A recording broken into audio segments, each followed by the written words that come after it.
Hello! In this video I'm going to be showing you around the Google Classroom and the YouTube playlist for my IGCSE course in Computer Science. This is a course which you can study at your own pace. Maybe you've signed up already and you're just getting started. Maybe you're thinking about it and you're not quite sure whether you would like to do it or not. I hope this video might help.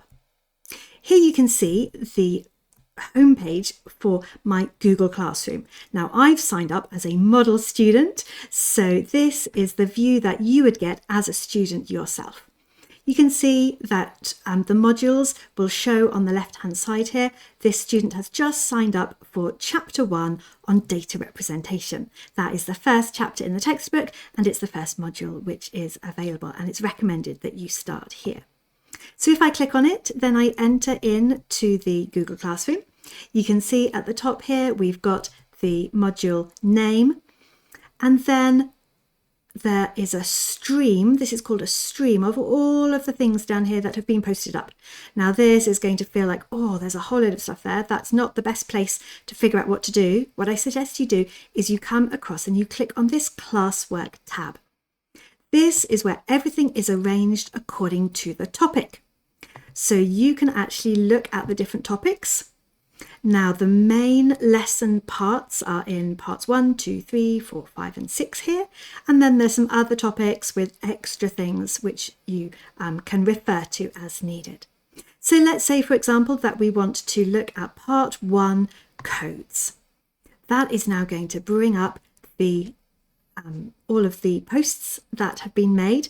Now Google Classroom does work in reverse order. That means that the newest things are posted at the top. So we need to scroll down to the bottom of the list and we need to start looking at what is at the bottom of the list. And I have named all of the teaching videos. So this is video number 1 and it's called Brainstorming Codes. So if we click on this, you can see that there is a link to YouTube. So you can click on that link and you can watch the video. You can send comments to me here if you'd like to. Then if we come to the next one, this second one looks exactly the same. There we go. The video number 2 is called Help, I'm Sinking. I wonder what that's about. So you can watch the videos, and then in each part there is an independent assignment. This means this is for you to do at your own pace should you wish to. It's not compulsory. But here are my suggestions of what to do alongside watching these videos. So it's not just about watching the videos, it's about you having a go at things as well. And we start off very gently, so I'm just easing you into studying with me. So to start with, the assignments are not very taxing, hopefully. They'll just give you an opportunity to begin to take part in your own study.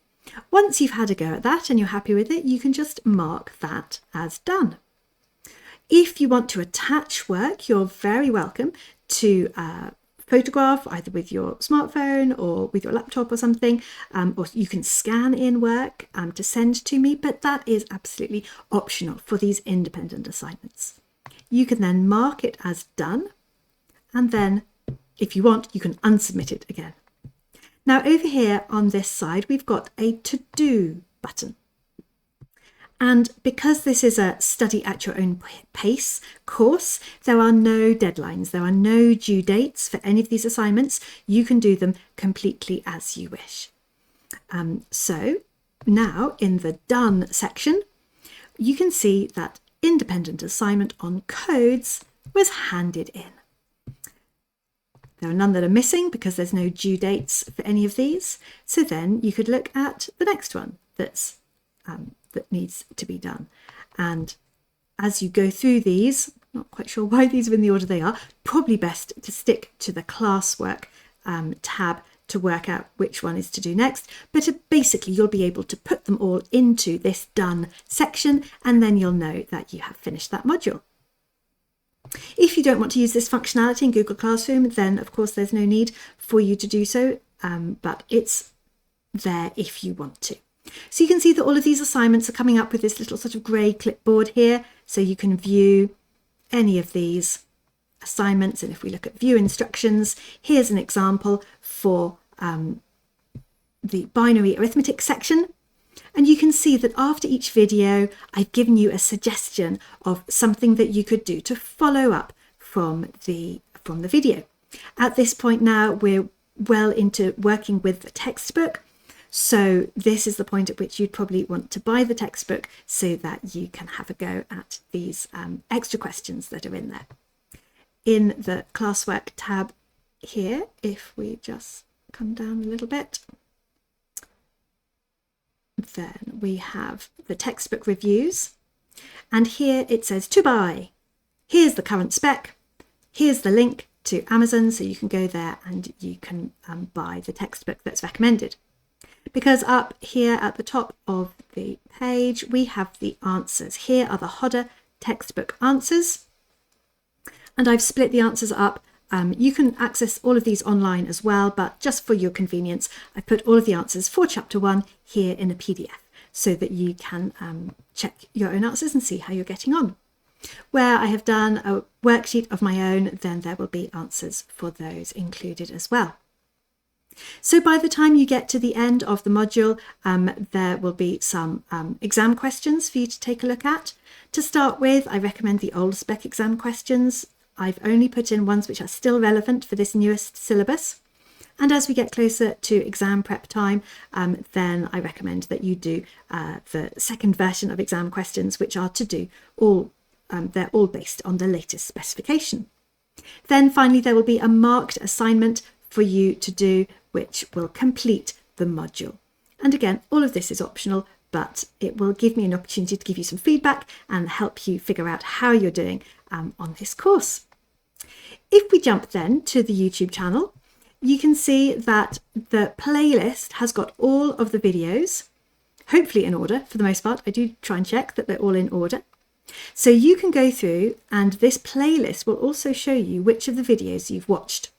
So that is another good way to keep track of how many of these videos have I watched. Am I watching them in the suggested order? You don't have to, of course, but I do recommend, if you can, that you follow this order.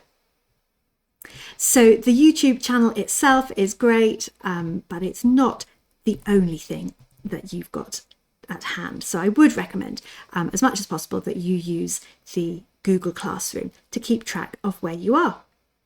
So all of this functionality, as I say, is there to help you keep track of how far you've got to. If maybe you've had a bit of a pause because you've been ill or you've moved house or something else has happened and you want to just pick up where you left off, then if you have checked things off as done in the Google Classroom, then it'll be easier for you to pick it up again and carry on. If ever you need any help with this, or you've got a bit stuck, or you've forgotten your login or anything like that, then of course I'm always available to help. And my email address I paste about liberally. You can see it here on the top of the screen. So do feel free to email me if you've got any problems with this at all. I hope that helps you, and I look forward to hearing from you with your feedback through the course.